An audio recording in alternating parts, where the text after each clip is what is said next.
Hello and welcome everyone to another tutorial in the series. This is the 27th tutorial. We are really close to completing the Python 3 basic series.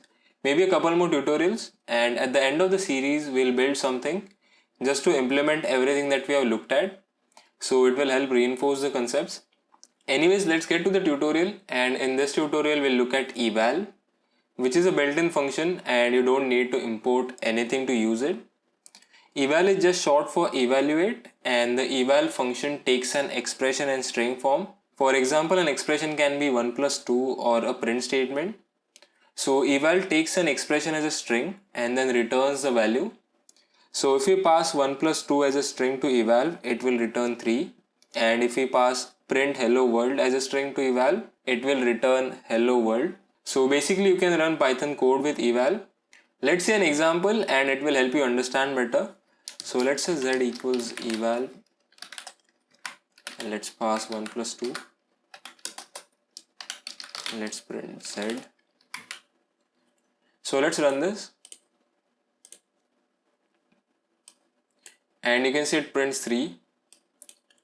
So this is the basic concept of eval. It takes a string and then evaluates the string and then returns the output based on the string. We can also use input with eval, and let's see how it can be useful.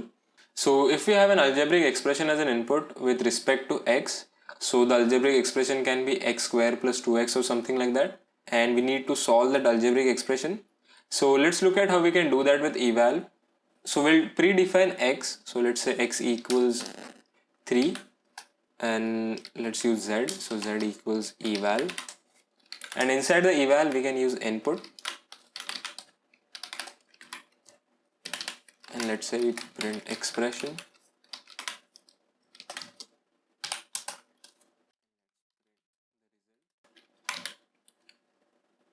So let's run this.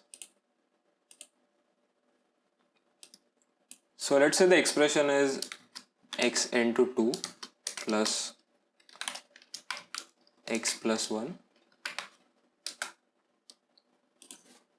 and you can see it prints the result, which is 10. Now if we didn't use eval, we will have to create a logic where we separate the x and replace it with its value, which is 3, and it will be a bit hard to do. So eval makes it a lot simple.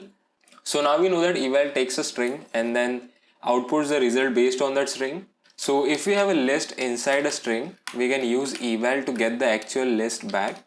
So let's say we have this list and we'll use eval, and let's print z of 1. So what we are basically doing is we are taking the string which is stored inside x, then we are passing it to eval, and then eval will extract the list from the string and then store it inside z, and then we are using indexing to access the values inside the list. So let's run this and see what it prints, and sure enough it prints 2 from the list.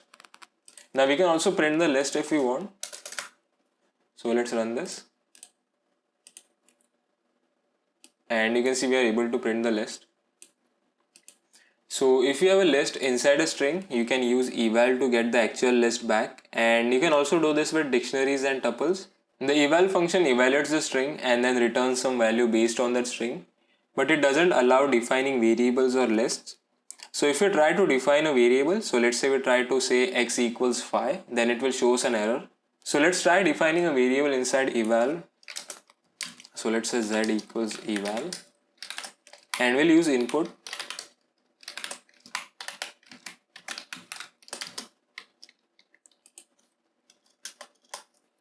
and let's also print z, and let's run this. So let's try defining a variable. So let's say x equals 5, and you can see we get an error, and if you try to define anything inside eval, it will cause an error. Eval allows you to run Python code inside it, and that is why people don't prefer using eval, as it can be a bit dangerous. So let's say we have a function which is hidden from the user and you don't want the user to access this function. So let's say we have this simple function hidden and we have some hidden data, and if you are using eval, so let's say z equals eval,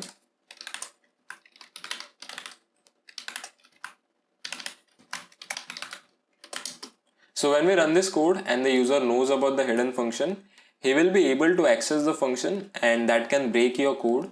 So let's run this. And to call the function, we can just type the function name and round brackets. And you can see we are able to access the function. This is a simple function, but you can imagine a function where you have a lot of sensitive data like usernames or passwords, or you might have data that you don't want the user to know about. And if the user knows about the function name, he can directly access that function using eval. So this is why people don't prefer using eval, as it can be a bit dangerous for the security of your program. But as we saw with the algebraic expression example, eval can be useful sometimes. So eval is not used much, but it can be useful sometimes. I will leave a link below to how you can make eval a bit safe to use. But if you don't need to use eval, don't use it. Another function similar to eval is exec, and the main difference between exec and eval is that exec allows you to define variables or less. So it is more unsafe as compared to eval. As I said, if you don't need to use eval or exec, don't use them. So that concludes the tutorial. If you have any questions, feel free to leave them in the comments below. And as always, thanks for watching, subscribe if you liked it, and until next time.